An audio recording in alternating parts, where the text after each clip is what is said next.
We got a lot of news these past 2 days. Check the timestamps for stories you're interested in, and remember to sub to the channel for gaming's biggest news stories.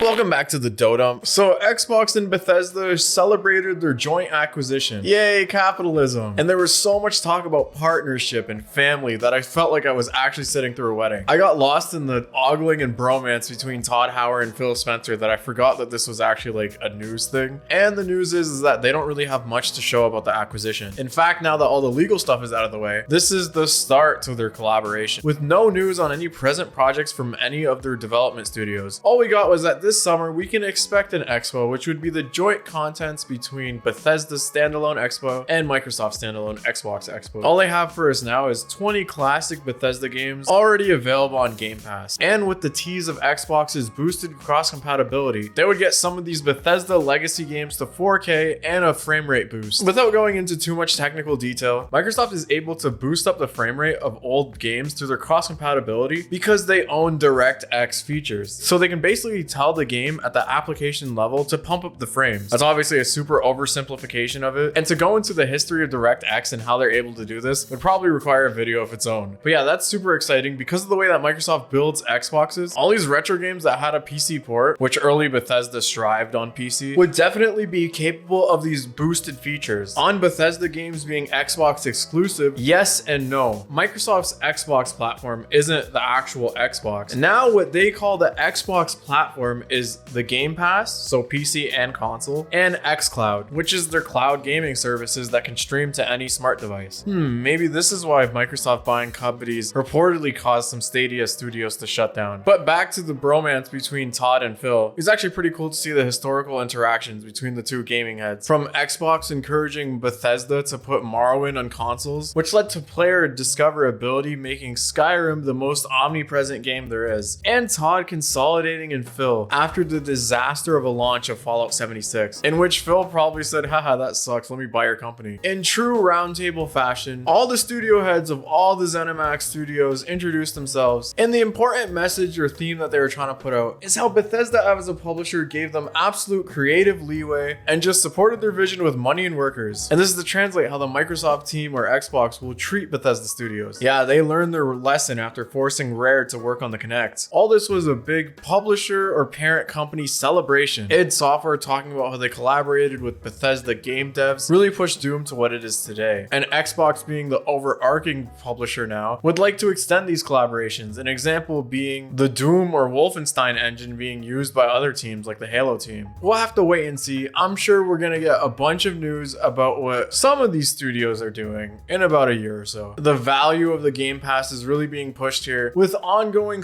/ quote unquote games as a service games like Elder Scrolls Online and Fallout 76. It ranked in at the 6th most popular MMO in 2020, and I'm sure Xbox will really want to push this game on the Game Pass. Games as a service, man, it's what all these companies want. Moving right along, Square Enix announced its own digital expo, March 18th, so next Thursday, where the biggest headline is they're announcing an all-new Life is Strange game. They'll be also showcasing their very own games as a service games, Marvel's Avengers and Outriders. Outriders looking to definitely have a much more successful player base than Avengers, and new games from Square Enix Montreal. Just cause mobile, I'm surprised they don't go through all their mobile games like Final Fantasy Ever Crisis or Near Reincarnation, if that game is just like already out. I don't know, I don't follow the mobile space. And Balan Wonderland, which honestly don't look that good. Just give me a new Mario Hoops game, Square. In some PS5 news, Denuvo anti-cheat makes its way to the system. If Denuvo rings a bell, that's because it was the anti-cheat used in Doom Eternal PC that caused so much community pushback that id Software took it out in a future patch. Denuvo on PC had kernel access to your operating system. On PS5, it's stated to not be strapped to the root operations of your system, but on a more middleware or less invasive level of software. This means it's much more likely that the anti-cheat will not have such a big impact on the actual performance of the system or the game. So that's a bit of a heads up story if you see a lot of people talking about the PS5 anti-cheat. Now you know that it's not a big concern unless the tech heads get to testing for a significant performance drop after this anti-cheat is introduced to the system. So yeah, about those Elden Ring leaks I showed off the other week. Game journalist Jeff Grubb, who has a pretty solid reach in the industry, says that he believes that we were going to get Elden Ring news very soon, which lined up to what all the other big game journalists said. But he believes that the recent leak might have delayed things a little bit, and the gameplay reveal will be coming later after Bandai figures out what exactly happened. Industry leaks, changing direction, or marketing strategies of development studios is seen a lot. If Bandai does go about changing the marketing or news rollout of this game, then that just goes to show you how important this title is to them. And we'll see if Jeff's insight reign true once I get a DMCA on my channel for showing those leaks. Do you think Bandai or FromSoft would really care about this? I mean, it wasn't even a finalized trailer, but if anything, this gives us more confirmation that it's real. I mean, what we're talking about is a lot more reliable than just a simple rumor, but still very much up in the air of what's going on behind closed doors. So what do you think about all the stories today? Me being someone who got into retro game collections somewhat recently, really appreciates all the backwards compatibility stuff that Microsoft is doing. If you get any emails saying to download a Resident 8 Evil demo, it's a scam, and y'all just got dumped on.